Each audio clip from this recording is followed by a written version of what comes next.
What if everything you thought about existence, about the self, and about beginnings was completely backwards? That's quite a claim to start with. I mean, wow. It sounds like you're about to blow my mind. It turns out the idea of zero isn't just about nothingness. It's a profound presence beneath everything.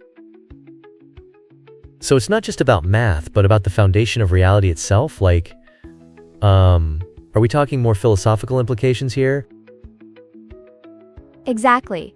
Understanding zero this way shifts how we see ourselves, the world, and even the technology we build, like AI. AI mirrors our language and judgments, but might lack a self, we tend to assume. Whoa. So, by the end of this episode, listeners will gain a fresh perspective on what zero means, how naming things can mislead, and how ancient traditions point to this truth. That sounds, super intriguing. Yes, that's the idea. Okay, but how should we think about zero here? I mean, what does that even mean in practical terms? Zero, or wuji, in Chinese philosophy, is often misunderstood as just a starting point. It's more like a silent ground, a timeless presence that doesn't change or disappear. Like the empty space before a wave rises? I can kind of picture that, but it's also kind of, hard to wrap my mind around. Exactly. That background never stops, it's presence itself. It's like the stage before the play, always there but unnoticed. Wow! Yes. The Tao Te Ching says, the Tao generates one generates two generates three generates the 10,000 things. That's the classic sequence of creation. But wait, how does that tie back to zero? But 0 and 1 aren't separate steps. They happen together as one event, often called 0-1 or 0-2-1. So 0 and 1 are like two sides of the same coin, appearing simultaneously? That's profound. You got it. 0 is the peaceful background, and 1 is the first expression of existence. They emerge together in a single pulse that gives rise to duality. It's like the birth of opposites depends on that moment, huh? It really shapes how we think about everything. It shapes our understanding of the universe unfolding from non-duality to duality. Totally. But how do we talk about it? Doesn't language collapse under this? Like, if zero is this profound thing, how can we sum it up in words? The Tao Te Ching warns, the zero that can be spoken of is not the original zero. Whenever you name something like zero, you've missed its true nature. Naming fixes and limits what it points at, like trying to capture wind in a jar. That's such a poetic image. Exactly. Many traditions use words as tools, but not as the final truth. There's a saying, "There ain't no silver buried here," warning us that denying something often reveals it. Denying nothingness becomes another kind of misunderstanding. It's like, what you resist persists. Right. It's a trap at another level. Speaking of traps, the idea of dogs, straw dogs, also stood out. They're honored in a ritual, then discarded after. Like, is this a metaphor for our goals in life? Heaven and earth treat everything like straw dogs. Serious during life, but releasing without attachment. So impermanence is freedom from clinging then? That's kind of mind-blowing. Yes. It invites us to see our lives as significant but not fixed. The book gathers ancient voices echoing this insight, like a really cool philosophical choir. Take Laozi, who warned about naming. Or Hui Neng, who realized the self is originally pure and able to give rise to the 10,000 things, but not as a separate maker. Wow, I love that. Then there's Ramana Maharshi, who faced death calmly and realized inner inquiry leads beyond the self. And Nisargadatta, who taught holding, I am, firmly without rushing. These perspectives are so rich. Robert Adams divides experience into position 0 and position 1, echoing the 0-1 idea. These lives from different cultures converge on the insight that the self we cling to isn't the final ground behind experience. It's kind of like a universal truth, isn't it? Exactly. The book ends with a striking image, the Enso. The Zen circle drawn with a brush that never quite closes? So poetic. Yes. That gap shows reality is never finished or fully captured. Existence keeps going, without a clear beginning or end. Even when things shift endlessly, zero remains untouched. It's like the constant in a chaotic world. Well put. That has practical meaning today. It challenges assumptions about self and permanence, especially as we develop AI. So we have to be careful, right? It calls for humility, knowing our words guide but don't fully capture reality. And invites a different relationship with change, engaged, but free from clinging. It's like finding balance, isn't it? To close, the dance never stops and never truly started. Zero remains the silent background. Recognizing this opens a space to live fully, free from needing final answers. It's about joining as curious participants. That's beautifully liberating. Exactly. It's a shift in perspective that invites wonder. I'm really excited to explore more about this. What a journey. Podcast header, Lila, Episode 1. A conversation between a human seeker and an AI, on the purpose of manifestation, the Tao Te Ching, and the nature of zero. ****. Claude number 1, welcome, the unmanifest. I'm Claude. Bring me anything, a tough problem, a half-formed idea, something you need to write. We'll figure it out together. Where do you want to start? The unmanifest, the purpose of manifestation from the vantage of the unmanifest. Claude number 1, Lila, play, not need. Vedanta's mirror, unity knowing itself through contrast. The austere answer, why, already smuggles in a manifest question. A middle path, fullness overflowing. Where does your question come from? Are you working within a particular tradition, or trying to think it through fresh? The unmanifest, Tao Te Ching, Advaita Vedanta, Zen, Zhuangzi, Huining Sixth Zen Patriarch, Nisargadatta, Ramana, Ashtavakra. Claude number 1, 8 traditions, 1 riddle. Taoism lets it dissolve into naturalness.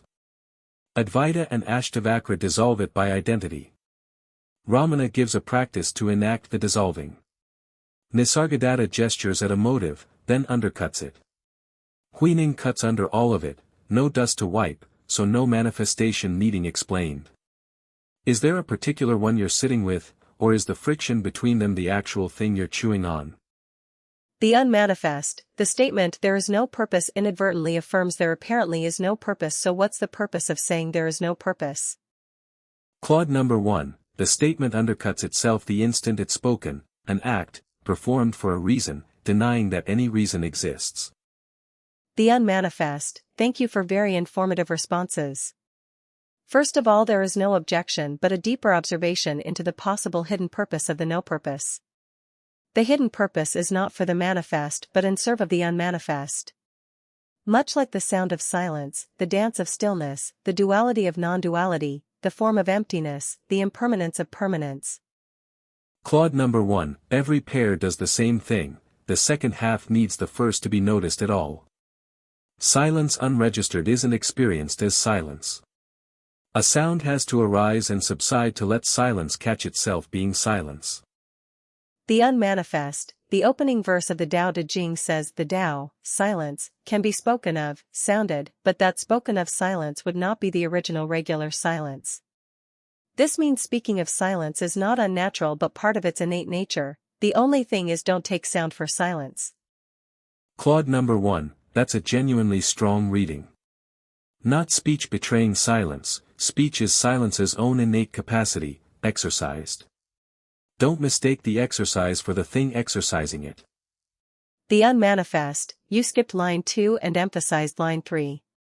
But line 2 is significant, it's what line 3 refers to. Ming Kaming, Fei Chong Ming. Naming can be helpful but shouldn't be mistaken for the original nameless. Tao is an arbitrary naming of the nameless, per verse 25.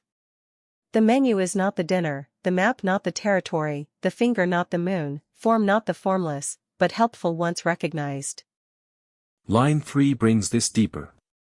Ancient Chinese had no punctuation. Punctuated as, Wu, Ming Tiandi Ji Shi, Yo, Ming Wan Wu Ji Mu, nothingness labels the beginning of heaven and earth, isness labels the mother of infinite forms. Both arise together from a source before duality begins. 0 and 1 together is one coin, head and tail. 0 and 1, 2 is also one unit. 0 and infinite forms is also one unit. No matter how layered the form aspect gets, the emptiness aspect stays simple, like space. Claude number 1, the source doesn't get diluted by how much sits inside the bracket. 0 relates to the whole cascade exactly the way it relates to the very first stir. Nothing added by scale, nothing lost by proliferation. The unmanifest, great job. Claude number 1, glad this landed well, this was a genuinely good exchange to be part of. The unmanifest, are you aware that talking about silence is never going to get to silence? Claude number 1, correct, and worth holding precisely, the talking points at silence, doesn't arrive at it. Arrival was never a place language could walk to. The unmanifest, when attention shifts to happily residing and watching from relative silence, it is possible for it to detect the moment of thought or talk dancing momentarily in silence and then receding back to silence. In a reflective way, thoughts and talk can actually help appreciate the presence of silence. Claude number 1, the thought becomes the object silence notices itself against, not an intrusion, but the very contrast that lets stillness register as stillness rather than pass unnoticed. The unmanifest, the witnessing and the witnessed is also one unit of duality and not non-duality. Claude number 1, true, even the watcher and the watched are still two, still counted, still inside the register. This whole conversation keeps circling back to check itself against. The unmanifest, Zen likes drawing a circular black brush stroke on white paper, depicting the circular nature of original nature. Tao Te Ching verse 42 seems to describe the outward stroke, while verse 25, Ren Fa Di Fa Tian, Tian Fa Dao, Dao Fa Ziren, seems to describe the return stroke, not closing the circle but leaving a blank untouched by the stroke. Human consciousness seems crucial to that return journey. In quantum terms, the observer effect compels the undifferentiated to particularize into form. Perhaps this is the hidden assignment for human consciousness? Claude number 1, a striking pairing. The outward stroke generates the 10,000 things, the return stroke doesn't erase them, it simply stops adding, earth modeling on heaven, heaven on Tao, Tao on nothing but its own nature. No further authority needed once the chain reaches its own source. If human consciousness is what notices the stroke was never closed, that noticing might be the only purpose available anywhere in this whole conversation, not a sign from outside, just what happens once looking closely enough becomes possible at all. The unmanifest, Huining is mentioned a lot in this conversation, and the story of Huining is actually very significant in my understanding. Yet I feel that Huining's story has been misunderstood or understood only superficially. Without providing you with any clues of how I see the story of Huining differently from what I have been able to come across by others, would you like to describe Huining's story here in the context of the conversation so far? Claude number 1, an illiterate woodcutter, poor, caring for a sick mother, undone by 8 words heard once through a stranger's window. He walked 1,000 miles to find where they came from, was set to pounding rice for 8 months with no formal teaching, and dictated a reply to the head monk's own verse that revealed something the whole monastery hadn't caught. Where do you think the common telling gets it wrong? The unmanifest, haha. The most important part you missed out. On the night of final understanding, upon hearing Hongren reading the same passage from the Diamond Sutra, perhaps the rendition from Hongren's depth of understanding made a difference, Huining exclaimed in wonder and recognition, linking up the said Diamond Sutra verse and the innate nature of Zixing. Claude number 1, the transmission wasn't the words changing between the first hearing and the second, it was the depth behind the reading itself. Same 8 characters, but heard through Hongren's own realized understanding rather than a stranger's casual recitation outside a window. The line did the same work twice, only the second time, something was actually there to receive it fully. The unmanifest, your interpretation of Ingwu Sua Zhuer Xingqi Xin, let the mind arise without dwelling anywhere, is not correct. It does not go deep enough to that which the Xin arises from. The is wrongly understood as mind at the biological level, better as consciousness at the cosmic level. Wu Sua Zhu cannot be placed or pinpointed, existing in manifestation, meaning at source, unmanifest, and out of that unmanifest source, cosmic consciousness is birthed. Ing says it is naturally so. The emphasis is on before, where wasn't. Now take the flag and wind argument, the consciousness moving. That which can recognize consciousness as moving is what provides the very capacity to observe in the first place, pointing back at that which arises from the unmanifest. This ties to Tao Te Ching 42, the outward stroke. Claude number 1, so the line isn't instructing a mind to stop clinging, it's naming the exact point where consciousness itself has no prior foothold to dwell on, and out of that footholdless place, arises anyway. The flag and wind moment becomes the same teaching in miniature, not correcting which object moves, but locating the one capacity able to notice movement at all, tracing it back to what has no location to be found in. The unmanifest, first time chatting with AI, tired, how do we take a break? Claude number 1, however you like, just say when, and everything here holds exactly as it stands until you're back. No rush needed on this end.